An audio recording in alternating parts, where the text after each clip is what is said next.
6월 29일 목요일 새벽 기도회를 시작하겠습니다. 사도신경을 고백하시고 찬송가 321장을 부르신 후에 하나님의 말씀을 함께 나누겠습니다. 오늘 하나님께서 저희에게 주신 말씀은 사도행전 5장 1절부터 16절까지의 말씀입니다. 아나니아라 하는 사람이 그의 아내 삽비라와 더불어 소유를 팔아 그 값에서 얼마를 감추매 그 아내도 알더라. 얼마만 가져다가 사도들의 발 앞에 두니 베드로가 이르되 아나니아야 어찌하여 사탄이 내 마음에 가득하여 내가 성령을 속이고 땅값 얼마를 감추었느냐. 땅이 그대로 있을 때에는 내 땅이 아니며 판 후에도 내 마음대로 할 수가 없더냐. 어찌하여 이 일을 내 마음에 두었느냐. 사람에게 거짓말한 것이 아니요 하나님께로다. 아나니아가 이 말을 듣고 엎드러져 혼이 떠나니 이 일을 듣는 사람이 다 크게 두려워하더라. 젊은 사람들이 일어나 시신을 싸서 메고 나가 장사하니라.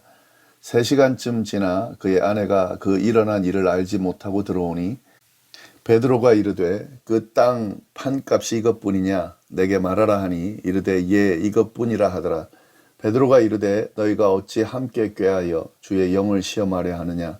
보라 내 남편을 장사하고 오는 사람들의 발이 문 앞에 이르렀으니 또 너를 메어 내가리라 하니 곧 그가 베드로의 발 앞에 엎드려져 혼이 떠나는지라.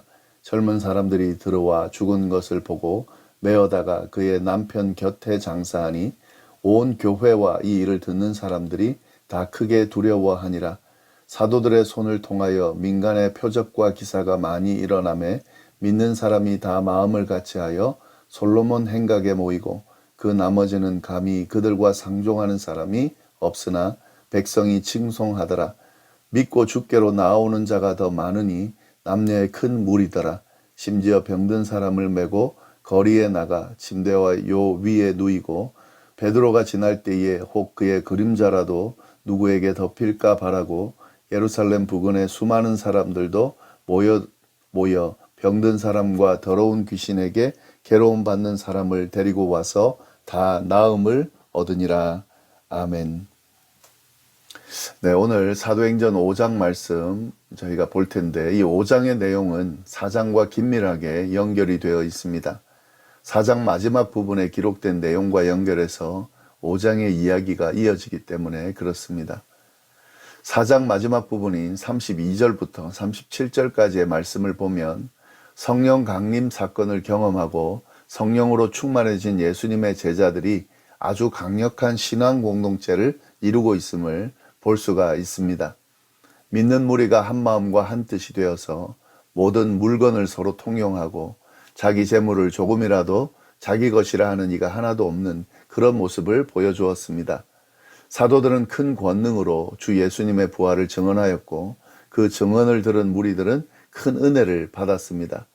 그들 중에는 가난한 사람이 없었습니다. 그 이유는 밭과 집 있는 자들이 팔아서 그 판 것의 값을 가져다가 사도들의 발 앞에 두었고 사도들은 각 사람의 필요에 따라 나누어 주었기 때문에 그렇습니다. 그 중에 바나바라 하는 사람이 한 예로 나오는데요. 그 사람이 자신이 가지고 있는 밭을 팔아서 그 값을 사도들의 발 앞에 두었다라는 예를 보여주면서 이런 일이 일어났다는 것을 알려주었습니다. 그리고 이 내용으로 4장을 마무리하는데요.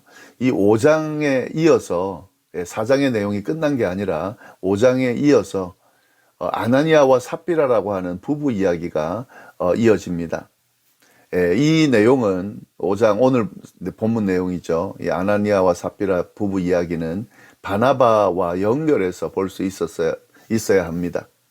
지금 이 아나니아와 삽비라는 바나바와 비슷한 행동을 합니다. 그러니까 자기의 소유를 팔아서 제자 사도들 발 앞에 두고 함께 나누는 이런 행동을 아나니아와 삽비라도 하지만 사실 실상을 보면 전혀 다른 모습을 보이고 있습니다.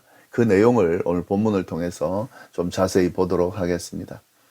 먼저 1절, 2절 말씀 보시면 아나니아라 하는 사람이 그의 아내 삽비라와 더불어 소유를 팔아 그 값에서 얼마를 감추매 그 아내도 알더라. 얼마만 가져다가 사도들의 발 앞에 두니. 네, 아나니아가 등장하는데 그도 바나바처럼 자신들의 소유를 팔아서 그 값을 사도들의 발 앞에 두었습니다. 근데 그는 그 판값의 전부를 바친 것이 아니라 얼마를 감추고 일부만 바쳤습니다. 이에 대해서는 아내인 삽비라도 알고 있었습니다. 그런데 이 사실을 베드로가 알게 되고 그에 대해서 아나니아를 나무랍니다. 3절 말씀입니다. 베드로가 이르되 아나니아야 어찌하여 사탄이 내 마음에 가득하여 내가 성령을 속이고 땅값 얼마를 감추었느냐. 베드로는 땅을 판 값의 얼마를 감추었음을 나무라고 있습니다. 그리고 그것이 사탄이 마음에 가득해서 한 행동이다라고 이야기를 하고 있습니다. 근데 여기서 우리가 오해하지 말아야 될 것은 베드로가 지금 아나니아가 땅을 팔고 그 값 전체를 바치지 않고 일부를 바친 것에 대해서 나무라는 것이 아니라는 거죠. 4절 말씀 보시면은요. 땅이 그대로 있을 때에는 내 땅이 아니며 판 후에도 내 마음대로 할 수가 없더냐. 어찌하여 이 일을 내 마음에 두었느냐. 사람에게 거짓말한 것이 아니요 하나님에게로다.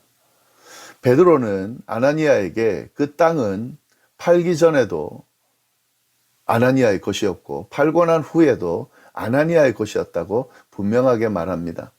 이를 보면은 이 초대교회 신앙 공동체가 모든 성도에게 전 재산을 팔아서 헌납할 것을 강요한 것이 아니라는 사실을 보여주고 있습니다. 이것은 자발적으로 원하는 사람들이 한 것이지 일괄적으로 모든 사람에게 적용시킨 것은 아니었습니다. 그래서 그렇게 하는 사람도 있고 그렇게 하지 못하는 사람도 있었다는 거죠. 그래서 지금 아나니아의 문제는 전 재산을 모두 바쳤냐 안 바쳤냐의 문제가 아니라는 거죠. 그의 문제는 거짓말을 한 것에 있다는 거죠. 아마도 아나니아는 바나바처럼 바나바가 자신의 모든 재산을 팔아서 사도들에게 주고 이걸 공동체에 나누는 모습으로 인해서 공동체 일원들에게 아마 인정과 존경을 받았을 겁니다. 그래서 자신들도 아마도 이런 존경과 인정을 받고 싶어서 바나바처럼 한 거죠. 그러나 모든 재산을 다 바쳐서 헌신할 마음은 없었던 거죠. 인정과 존경은 받고 싶으나 그러나 전부 헌신할 마음은 없었던 거죠. 근데 그러면 그냥 일부만 바친다라고 하면서 솔직하게 하면 될 것입니다. 그러나 그렇지 못한 거죠. 바나바와 같은 전부 다 바치는 것으로의 인정과 존경을 받고 싶은 마음이 있는 거죠. 그래서 전부 바치는 것처럼 하고 지금 일부만 바친 거라는 거죠. 이게 문제입니다.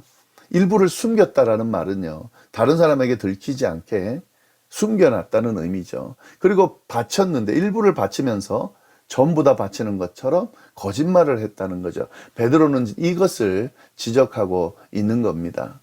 이러한 거짓말은 그냥 단순히 한 거짓말이 아니죠.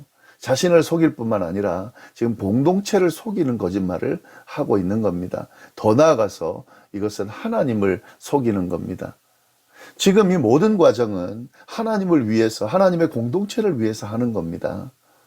근데 이 아나니아와 삽비라는 하나님을 위해서 하는 게 아니라 사람들에게 좋은 평가를 받기 위해서 사람들을 위해서 하는 행동인 거죠. 그래서 이게 문제가 되는 겁니다. 베드로는 이를 사탄이 그의 마음에 가득하여 성령을 속인 것으로 평가를 합니다. 결국 이것은 들통이 날 뿐만 아니라 그에 대한 심판을 받게 되는데요. 하나님을 속인, 성령을 속인 대가가 아주 가혹하게 나타납니다. 5절, 6절 말씀입니다. 아나니아가 이 말을 듣고 엎드러져 혼이 떠나니 이 일을 듣는 사람이 다 크게 두려워하더라. 젊은 사람들이 일어나 시신을 싸서 메고 나가 장사하니라. 아나니아는 베드로의 말을 듣자마자 쓰러져 죽게 되고 젊은 사람들이 바로 그 시체를 싸들고 나가서 묻어줍니다. 결국 하나님을 속인 대가로 목숨을 내놓는 그런 일이 일어나게 된 거죠. 여기서 우리는 하나님을 속이는 것이 얼마나 잘못된 죄인지, 또한 이 신앙 공동체인 교회를 개인의 욕심을 채우려는 도구로 사용하려는 행위가 얼마나 심각한 죄인지를 깨닫게 됩니다. 오늘날도 이런 사람들이 많이 있죠. 교회를, 신앙 공동체를 자신의 욕심을 채우는 도구로 사용하려는, 그래서 이를 위해서 끊임없이 속이고 마치 겉으로는 아주 뭔가 교회를 위해 헌신하는 것 같지만 자신의 유익을 채우려는 그런 사람들이 많습니다. 그런 목회자들이 많고 그런 교인들이 많이 있습니다. 하나님 이에 대해서 반드시 심판하십니다. 반드시 이에 대한 죄를 물으실 겁니다. 그리고 이건 굉장히 심각한, 하나님을 속이는, 공동체를 속일 뿐만 아니라 하나님을 속이는 그런 죄입니다. 그것을 오늘 말씀이 굉장히 분명하게 드러내주고 있습니다. 아나니아를 뒤따라 그의 아내 삽비라가 또 들어오는데요. 7절 말씀 보시면 3시간쯤 지나 그의 아내가 그 일어난 일을 알지 못하고 들어왔다. 아나니아가 죽은 후에 3시간쯤 지났고 삽비라가 베드로에게 들어왔습니다. 그녀는 남편에게 일어난 일을 모르고 있는 상태인데요. 베드로는 그녀에게도 동일하게 물어봅니다. 8절 말씀입니다. 베드로가 이르되 그 땅 판 값이 이것뿐이냐? 내게 말하라 하니 이르되 예 이것뿐이라 하더라. 삽비라는 그의 남편 아나니아와 똑같은 이야기를 했습니다. 그녀도 거짓말을 하고 있는 거죠. 이미 입을 맞췄기 때문에 똑같은 거짓말을 하고 있는 거죠. 사실 베드로는 굳이 삽비라에게 물을 이유가 없었죠. 아나니아에게 일어난 일로 인해서 그가 거짓말하고 있다는 것을 알았고 또 그 결과가 분명히 나타났습니다. 그래서 삽비라에게 그 거짓말을 한 이유를 바로 묻고 그에 대한 심판을 할 수가 있었습니다. 그런데 삽비라에게도 질문하고 있습니다. 이건 뭐냐면 그녀에게 기회를 주는 거죠. 그녀는 솔직하게 말할 수 있는 기회를 준 겁니다. 그러나 삽비라는 거침없이 거짓말을 했습니다. 아나니아의 죄 때문에 삽비라가 죽은 게 아니라요. 삽비라도 거짓말함으로 그에 대한 죄값을 치르게 된 거죠. 아나니아와 똑같은 생각을 가지고 똑같은 반응을 보이고 있다는 거죠. 기회를 놓친 그녀에게도 남편과 동일한 심판이 일어났습니다. 9절 10절 말씀입니다. 베드로가 이르되 너희가 어찌하여 꾀하여 주의 영을 시험하려 하느냐? 보라 내 남편을 장사하고 오는 사람들의 발이 문 앞에 이르렀으니 또 너를 메어 내가리라 하니니 곧 그가 베드로의 발 앞에 엎드러져 혼이 떠나는지라 젊은 사람들이 들어와 죽은 것을 보고 메어다가 그의 남편 곁에 장사하니. 부부가 짜고 성령을 시험하고 있다라고 베드로는 지적하고 그녀도 베드로 앞에서 죽었습니다. 그리고 그녀도 남편 곁에 장사가 됐습니다. 이 아나니아와 삽비라 소식을 들은 온 교회 사람들은 다 크게 두려워했습니다. 11절 말씀입니다. 온 교회와 이 일을 듣는 사람들이 다 크게 두려워하니라. 사도행전 저자인 누가는 이러한 예를 기록함으로써 성령을 속이고 시험하는 것이 얼마나 심각한 잘못인지를 독자들로 하여금 지금 깨닫도록 교훈하고 있습니다. 그것은 성령의 인도하심이 아니라 사탄의 인도를 받는 행동이라는 것을, 이에 대해서 하나님이 엄하게 심판하신다는 것을 분명히 하고 있습니다. 이 부분 우리가 좀 잘 봐야 될 것 같고요. 우리의 모습도 잘 추스를 수 있는 그런 시간이 되기를 바랍니다. 네, 이처럼 이 초대교회에 강력한 도전들이 지금 다가온다는 것을 알 수가 있는데요. 베드로와 요한이 나면서부터 걷지 못한 병자를 고치고 하나님의 말씀을 선포했다는 이유로 유대 종교 지도자들에게 잡혀가 신문을 당한 일, 그것도 있었죠. 이건 외부적인 도전이었고, 이처럼 아나니아와 삽비라가 성령을 속임으로 죽임을 당하는 이 일은 내부적인 도전이었습니다. 이러한 외부적인 도전과 내부적인 도전이 초대교회에서 계속되었습니다. 그러나 이런 도전에도 불구하고 이 신앙 공동체는, 하나님의 공동체는, 성령 공동체는 힘을 잃지가 않았습니다. 더 큰 역사를 이루면서 강력한 공동체로 세워져 갔습니다. 얼마나 강력했는지 12절부터 16절까지의 말씀을 보면 그 내용이 잘 드러나 있습니다. 사도들의 손을 통하여 민간의 표적과 기사가 많이 일어나매 믿는 사람이 다 마음을 같이하여 솔로몬 행각에 모이고 그 나머지는 감히 그들과 상종하는 사람이 없으나 백성이 칭송하더라.